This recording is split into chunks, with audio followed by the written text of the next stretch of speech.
4. Fale a linguagem do cérebro. Em se tratando de conexões imediatas, boas intenções podem nos levar a lugares que nunca tivemos a intenção de ir. Veja este piloto de uma companhia aérea com a qual eu voei recentemente. Olá, passageiros. Aqui é o capitão. É muito bom tê-los a bordo.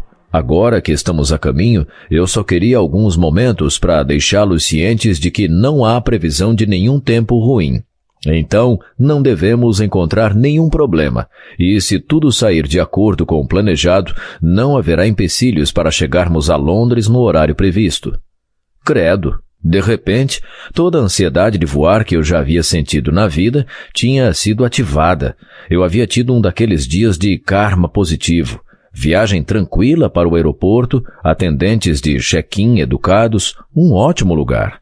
Mas agora ali estava o capitão narrando os maiores medos de todos aqueles que voam frequentemente.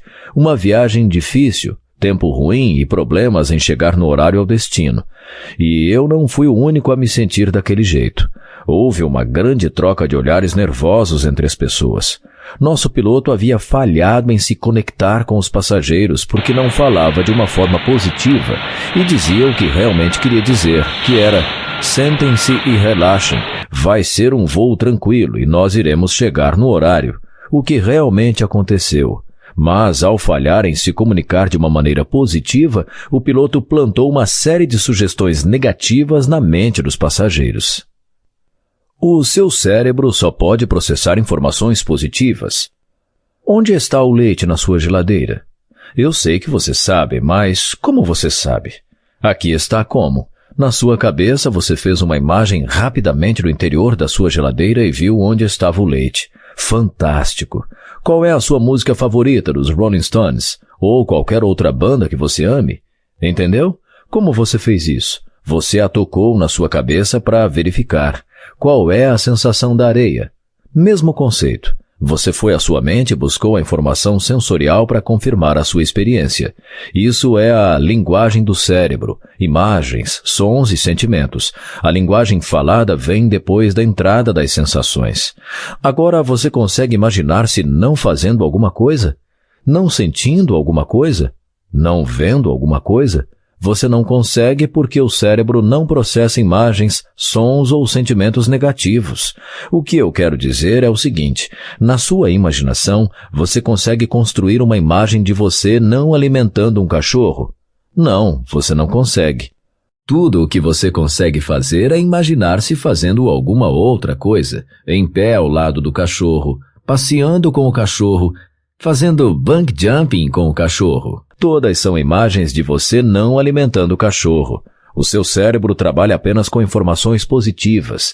Ele pega todas as informações das experiências dos seus 5 sentidos e então mistura tudo no liquidificador emocional que chamamos de imaginação. Mais prazer ou mais problemas? Eu recentemente comprei um novo sistema de computador para o meu escritório. Quando agradeci a mulher pela ajuda, ela respondeu: sem problemas. Problemas? De onde surgiu um problema de repente? Eu nunca pensei em problemas, até agora. Vamos tentar de novo. Obrigado pela sua ajuda hoje. Foi um prazer. Ah, prazer. Agora sim, esse sentimento é muito melhor. É bom me dar prazer ao invés de problemas, mesmo que inconscientemente, e inconscientemente é até onde o nosso processamento de linguagem vai. Você prefere ser recebido com um "como vai a batalha?" ou "muito bom te ver"?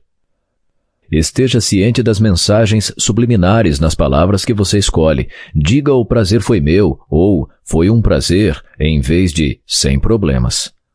Vamos começar no nível mais simples possível. Se você ensina um cachorro a pular quando diz "pula", o que você acha que ele vai fazer quando você disser "não pula", sem mudar o seu tom de voz? Isso mesmo, o cachorro irá pular.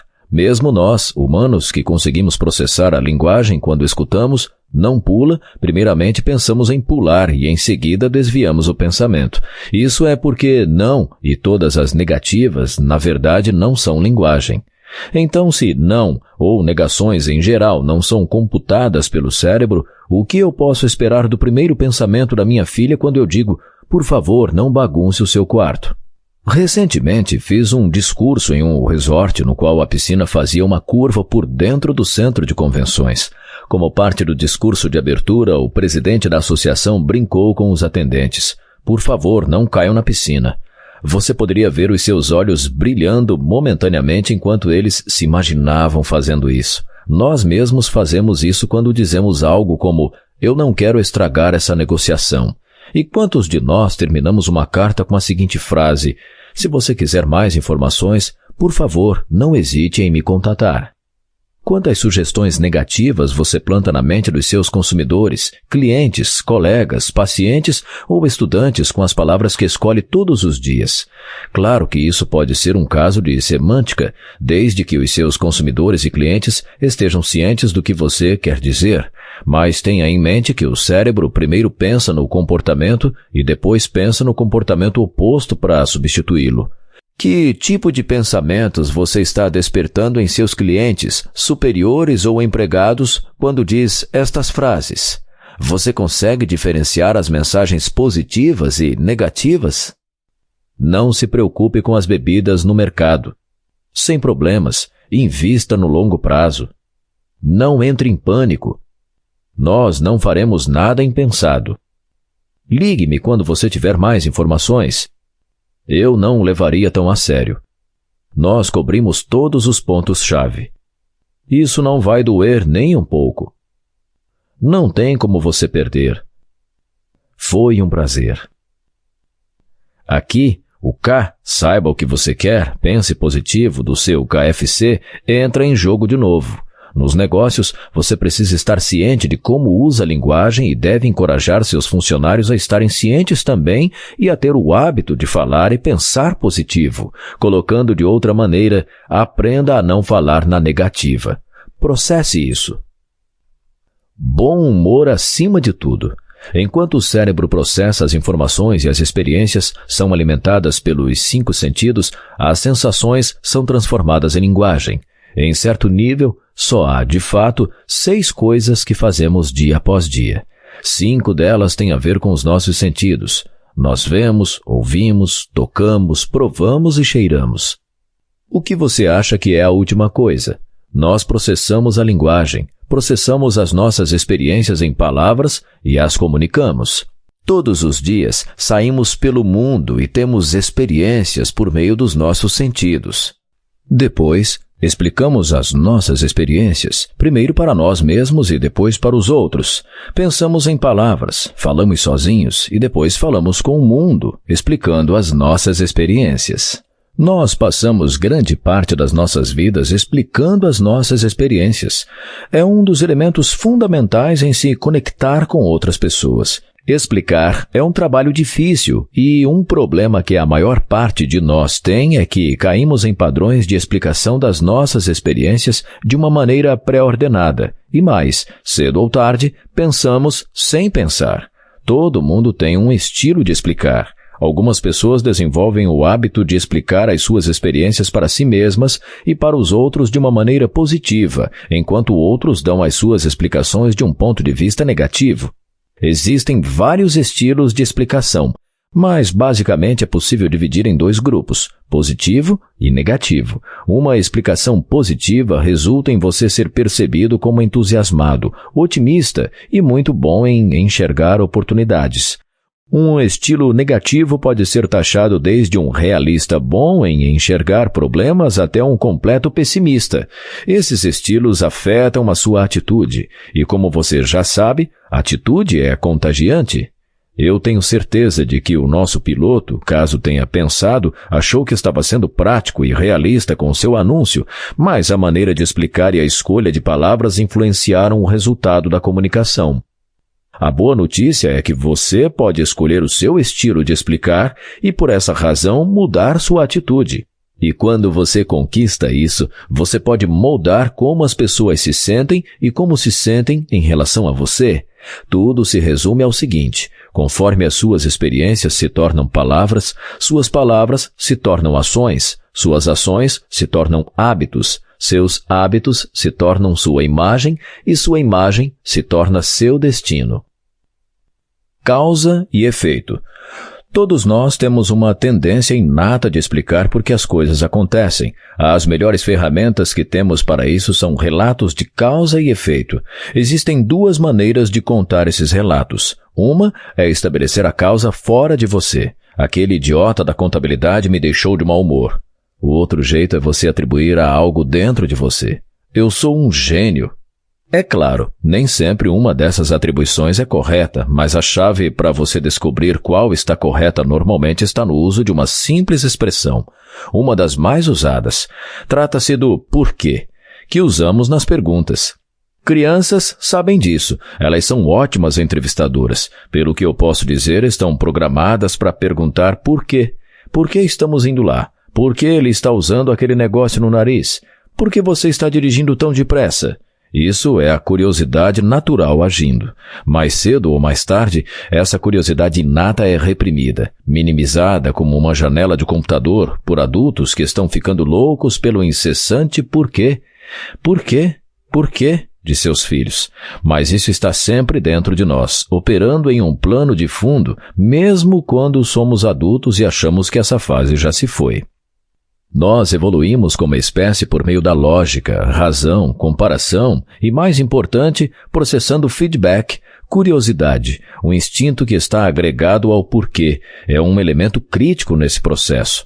Você já notou que seu cérebro acha muito mais satisfatório processar uma informação em uma situação de causa e efeito do que em uma de apenas causa ou apenas efeito? Isso porque... Aí está. Eu poderia ter terminado o meu comentário anterior antes da palavra porquê. No entanto, quando eu introduzi a palavra porquê, pareceu que isso levaria a algo muito mais satisfatório para a sua curiosidade natural e estava oferecendo a possibilidade a uma explicação completa de causa e efeito. Em outras palavras, quando você faz isso, tal coisa acontece. Como podemos utilizar isso para nossa própria vantagem quando estamos nos conectando nos negócios ou em qualquer situação, na verdade? Você aumenta as suas chances de cumplicidade se oferece uma razão do porquê quer que algo seja feito. Porque... Dizer às pessoas por que você está fazendo algo tem uma grande influência em como elas reagem, porque normalmente elas estão mais dispostas a aceitar pedidos quando razões são dadas a elas. Ellen Langer, psicóloga da Universidade de Harvard, demonstrou isso em um estudo que começou a mostrar que pessoas respondem automaticamente e sem pensar quando o estímulo correto é dado. Esse estímulo era uma resolução de causa e efeito. Aqui está o que aconteceu. Em uma biblioteca movimentada, uma de suas cobaias se aproximaria da pessoa no começo da fila da copiadora dizendo: "Com licença, eu tenho 5 páginas. Posso usar a copiadora na sua frente porque estou com pressa?" Esse pedido foi convincente em 94% das vezes. Mais tarde, quando a pessoa voltou e perguntou para o grupo que estava em fila na máquina dizendo: "Com licença, eu tenho 5 páginas. Eu posso usar a copiadora?" A taxa de sucesso caiu para 60%, sem grandes surpresas. O que foi uma grande surpresa ocorreu quando a pessoa se aproximou do começo da fila um pouco depois e perguntou: "Com licença, eu tenho 5 páginas. Eu posso usar a copiadora porque eu tenho de fazer essas cópias?" A taxa de sucesso rapidamente retornou aos 93%. Respostas automáticas são baseadas na razão, ou pelo menos na aparência da razão. Pessoas precisam ter razões para tomarem decisões e justificar suas ações. O experimento de Langer mostrou que até quando a razão não é mesmo uma razão, mas se parece com uma, é o suficiente para ativar uma resposta positiva. A palavra porquê é usualmente seguida por uma informação e, para a maioria das pessoas, é forte o suficiente para colocar em movimento um padrão de resposta. Neste caso, uma resposta sim, mesmo na ausência de uma informação concreta. Isso é o mesmo que um aperto de mão. Quando alguém estende a mão direita em sua direção, você faz o mesmo sem pensar. Quando quer se conectar rapidamente, ofereça ao seu contato um porquê e as chances de ser bem-sucedido serão maiores. Por exemplo, se está pretendendo fazer negócios com a empresa Q e você tem um contato-chave lá, em vez de simplesmente dizer Eu estou encantado em conhecê-lo. Adicione, porque eu li muito sobre o seu trabalho pioneiro com XYZ. Seu cérebro só processa informações positivas. A linguagem do cérebro é feita de imagens, sons, sentimentos, indo um pouco além, cheiros e sabores. O cérebro não consegue processar imagens negativas, não fazer algo, não ver algo. Ele só consegue trabalhar com informações positivas. Então esteja consciente para não plantar sugestões negativas na mente dos outros com as palavras que você escolher. Tome cuidado com as duplas negativas. Fale no positivo. Diga foi um prazer em vez de sem problemas. Use as palavras ligue-me em vez de não hesite em me ligar. Estilo de explicação. Quando explicamos as nossas experiências para nós mesmos e para os outros, tendemos a usar padrões. Desenvolva conscientemente um estilo de explicação positiva e contamine os outros com a sua atitude positiva. Causa e efeito. Dizer por que você está fazendo algo para as pessoas tem uma grande influência em como elas vão reagir a você. Pessoas tendem automaticamente a aceitar pedidos quando são informadas das razões. Continue lendo porque você vai aprender bastante.